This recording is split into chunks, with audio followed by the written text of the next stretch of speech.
Hey there, boys. 3 weeks left in the regular season. Commish just wanted to give you a nice little message and video. We're in the stretch run right before the playoffs. So that being said, now will be today's theme of the video, the stretch. So what we'll do here is we'll start out in the downward facing dog, and then we'll go up into a nice chaturanga. So where do we have the standings right now? Well, 16 teams, 4 divisions. We have 2 teams that are basically eliminated. We have 2 teams that are basically in the driver's seat. And while I'm not mathematically secure in the playoffs, Brandon and Load are looking very promising that they're going to be there. That leaves 12 of us fighting over 6 playoff spots. So the format is 1 division winner from each league will advance.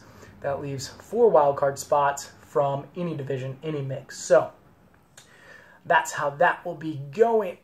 So if there is any sort of tie in standings, that will be decided by the points for. On the standing page, you can scroll down to see season-long point totals.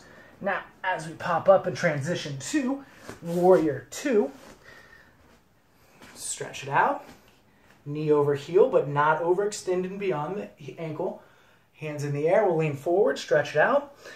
A little tidbit is the so-called Lombardi division, the Champions division. They think they're pretty high on themselves. Well, they have been playing the entire rest of the league, haven't even played each other yet, and no one in that division is above 500. So those elites stuck up their ass individuals can be a little humble and enjoy that on Thanksgiving. A little slice of humble pie. Now we'll come up here to pop it, get a nice balance, really stretch out that hip.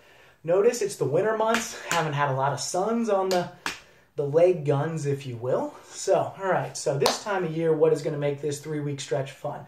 Well, it's all right, keep your pose, keep your discipline. All right, now what we're focused on here is over the next 8 days, college football is basically dwindling, plus we have holidays. So over the next 8 days, we have 4 great football days this time of year. We have a slate on Sunday. We have an epic Monday night game with the Chiefs and Rams.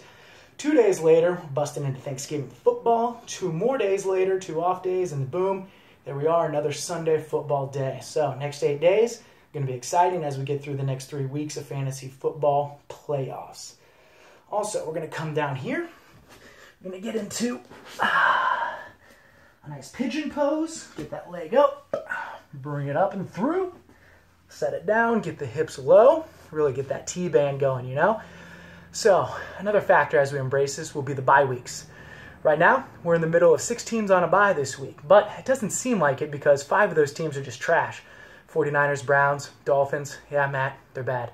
Or at least fantasy irrelevant. Jets and Buffalo Bills. So, even though you might have those players in your team, finding a replacement isn't really hard. So, the irony is next week there's only 2 teams on a bye, but both those teams, Rams and Chiefs. So, that's where all the fantasy assets are this year. So the irony is next week is going to be a punishment for some just because it's not 6 starters on each team that need replacing.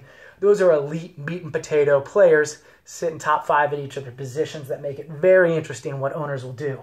So that will be a challenge. Now, as we pop out of the pigeon, we're going to get into what I like to call the happy baby pose. Now, this is going to be easier for you guys who are new to yoga, and you will see maybe some of your children do it at some point in time. You just get down on your back, grab the middle of the ankles, and just kind of rock back and forth.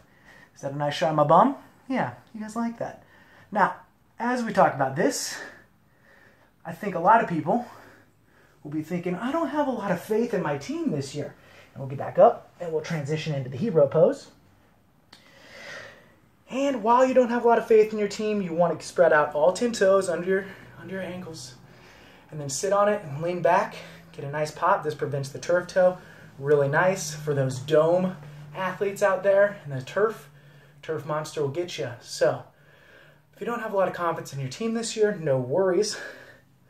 A lot of us are sitting around 500, so that's pretty normal not to have a lot of confidence. So, it's all right. You got to remember, this is the NFL, the not for long league. So, last year during weeks 11, 12, and 13, Carson Wentz went down.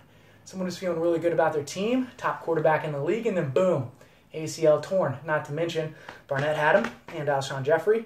Stock plummeted in Barnett's team. Other than that, Chris Thompson, number 6 RB in a PPR setting, went down, broke his leg in half. Goodman's team plummeted. Not a good situation. So, I'm just saying, it's the NFL. Give it a few weeks, your mediocre team can be looking real good. If you're not feeling good enough, Gather around the campfire, children. Let me spin you another yarn. Mr. Evans, 2 games back this time of year. Won 2 games in a row. Barely made it into the playoffs on a tiebreaker. And then propelled his way all the way to the championship. So momentum can't happen this time of year. But some momentum falls short. Right, Jason? Yeah. Yeah. So, I think my big thing is here, boys, it's not who you play, it's when you play them. Don't forget to stretch.